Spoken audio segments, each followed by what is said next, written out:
অসম্ভব সুন্দর বালিশ কভারের কাজ কমপ্লিট আলহামদুলিল্লাহ। হ্যালো এভরিওয়ান, আসসালামু আলাইকুম, welcome back to my new video. সবার কি অবস্থা, কেমন আছেন?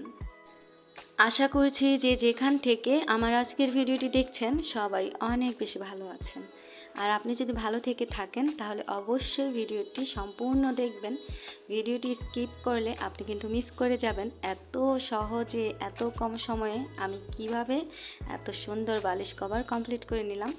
আমি কিন্তু আপনাদের সাথে শেয়ার করেছিলাম কিভাবে বালিশ কভারে সাব দেওয়ার কাজ করে নিয়েছি, তাই বেডশিটের সাব দেওয়াটা দেখাইনি, তবে সাব দিয়ে নিয়েছি।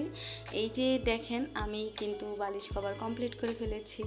আপনারা অবশ্যই কমেন্টের মাধ্যমে জানিয়ে দিবেন এখানে কিন্তু দুইটা প্রজাপতি আছে, কোন প্রজাপতির কালার কম্বিনেশন কেমন হয়েছে আর কোনটা দেখতে বেশি সুন্দর হয়েছে। একদম সিম্পল ডিজাইন অথচ আমার কাছে কিন্তু গর্জিয়াস লাগছে, অনেক বেশি সুন্দর হয়েছে।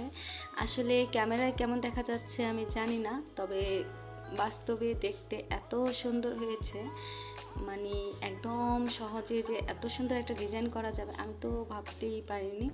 আর প্রজাপতি আমি যে এত সুন্দর করে সেলাই করতে পারবো আমি নিজেই ভাবতে পারিনি। আসলে আপনারাও কিন্তু জানাবেন সত্যিই কি সুন্দর হয়েছে নাকি আমার চোখ দুটোই আমার কাজকে সুন্দর দেখছে। আমি কিন্তু বালিশ কভারগুলো এখনও ওয়াশ করিনি। বরাবরের মতো বাচ্চাদের যে জামাগুলো আমি কমপ্লিট করি ওইগুলোও কিন্তু আপনাদের সাথে আমি এমনিতেই শেয়ার করে দেই। আসলে এই বালিশ কভারগুলো আমি এখনও ওয়াশ করব না, এখানে তো আরও অনেক কাজ বাকি আছে, বিছানার চাদর বাকি আছে, তারপর দুইটা কোলবালিশের কভার কাজ করব। তো সবগুলো যখন কমপ্লিট হয়ে যাবে তখন আমি ওয়াশ করে নেব। আর এখানে যে নীলের দাগগুলো আছে ওইগুলো নিয়ে তো কোনো ঝামেলা নেই, ওইটা তো আপনারাও জানেন উঠে যাবে, একটুকুও থাকবে না। আর এই যে দেখেন এখানে কিন্তু নীলের একটা ছাপ আছে, ওইখানে আমি আগে প্রজাপতিটা ছাপ দিয়েছিলাম, ভালোভাবে বোঝা যায় না, তারপরে আবার দিয়ে নিয়েছি। আর এই যে দেখেন নীল রঙের প্রজাপতিটা আমার কাছে তো বেশ ভালো লেগেছে। তো যারা হাতের কাজ অনেক বেশি পছন্দ করেন অথচ মানে ধৈর্য নাই, তারা কিন্তু এই সহজ সুন্দর ডিজাইনটা করে নিতে পারেন। বিশ্বাস করেন, আপনি ট্রাই করে দেখেন, একদম সহজেই হয়ে যাবে। আর আমি তো আসলে ভালোভাবে দেখাতে পারি না যেহেতু আমাকে ভিডিও করে দেওয়ার মতো কেউ নেই। তারপরেও যদি আপনাদের কোনো সেলাই বা কোনো ডিজাইন দেখার থাকে তাহলে অবশ্যই কমেন্টের মাধ্যমে জানিয়ে দিবেন। আর এই যে দেখেন এটা হচ্ছে কোলবালিশের কভার, এখানে অনেকগুলো সুতার কম্বিনেশনে কাজটা করছি, তাই আমার কাছে একটু কেমন যেন প্যাচ লেগে যায়। তাই আমি ভেবে নিয়েছি যে আগে পাতা রঙের যে ছোট ছোট কাজগুলো আছে সেগুলো কমপ্লিট করে নেব।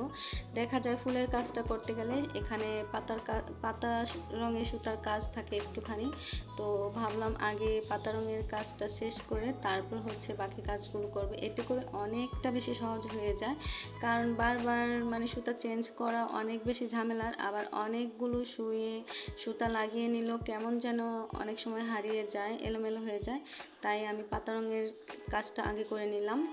আর বিছানার চাদরে এখনও কাজ শুরু করিনি, এই কোলবালিশের কভার কাজ শেষ করে তারপর বিছানার চাদরে কাজ শুরু করব, আপনাদের সাথে অবশ্যই শেয়ার করব। অনেকগুলো কাজ জমে আছে, তবে নতুন করে যে কাজটা হাতে নেই আমার কাছে না ওই কাজটা করতেই বেশি ভালো লাগে। আর পুরনো যে কাজগুলো আছে সেগুলো তো পরে থাকে, কিন্তু ওই কাজগুলো আমার ধরতে হবে। এখনও কিন্তু আমার অর্ডারি কাজ আছে, অর্ডারি কাজ রেখে আমি এই বালিশ কভারের কাজ করে নিলাম। তবে একটা জিনিস দেখলাম যে অনেক মানে জলদি হয়ে যায়, একদম লেট হয় না। তো এই জন্য আমার কাছে ডিজাইনটা সব থেকে বেশি ভালো লেগেছে, এত সহজ একটা সুন্দর ডিজাইন এত সহজে হয়ে যায়। আমি কিন্তু প্রথমে ভেবেছিলাম এই বিছানার চাদরটা আমি অন্য কাউকে দিয়ে সেলাই করব, তারপর দেখলাম যে এত সহজ, আমি প্রত্যেকটা দিন যদি একটুখানি করে সময় নিয়ে সেলাই করি তাহলে হয়ে যাবে, বেশি লেট হবে না। আমি কিন্তু গত ভিডিওতে বলেছিলাম যারা আর্ট করতে পারেন না, যেমন ধরেন এখানে অনেকগুলো ডিজাইন আছে, আমার কাছে মনে হয় এখানে প্রজাপতি আর্ট করাটাই একটু বেশি কঠিন, আর বাকিগুলো কিন্তু একদম সহজ, সবাই করে নিতে পারবেন। তবে আমি আপনাদেরকে একটা টেকনিক শিখিয়ে দিতে পারি প্রজাপতি আর্ট করা, আপনারা যদি কেউ দেখতে চান এবং জানতে চান অবশ্যই কমেন্টের মাধ্যমে জানিয়ে দিবেন, আর আপনারা কমেন্ট করলেই কিন্তু আমি সেটা আপনাদেরকে দেখিয়ে দেব। আমি কিন্তু মোটামুটি অনেক ভালো যদি আর্ট করতে না পারি তবুও কিন্তু একটু একটু পারি। তারপর যেটা আমার কাছে একটু ঝামেলা মনে হয় বা যেটা আমি সহজে পারছি না সেটা কিন্তু আমি আমার মানে টেকনিক অনুযায়ী আর্ট করে নেই। তো আপনারাও কিন্তু অবশ্যই কমেন্টের মাধ্যমে জানাবেন, এতে করে আপনাদেরও অনেক উপকার হবে। আর এই যে দেখেন, আপনাদেরকে একটা সেলাই দেখিয়ে দিই।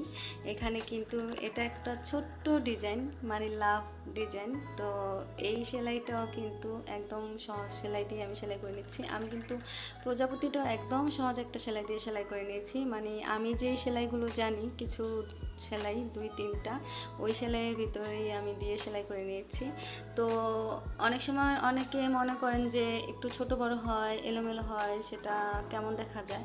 আসলে সেলাই করার পর একটু এদিক সেদিক হলে ওটা খারাপ দেখা যায় না, বোঝাও যায় না।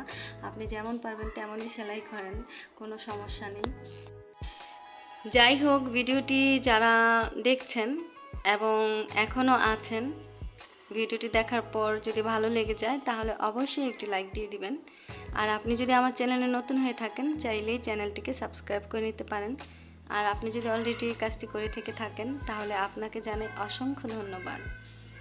এখন আমি এখানেই বিদায় নিব, কারণ ভিডিওর একেবারে শেষে চলে এসেছি।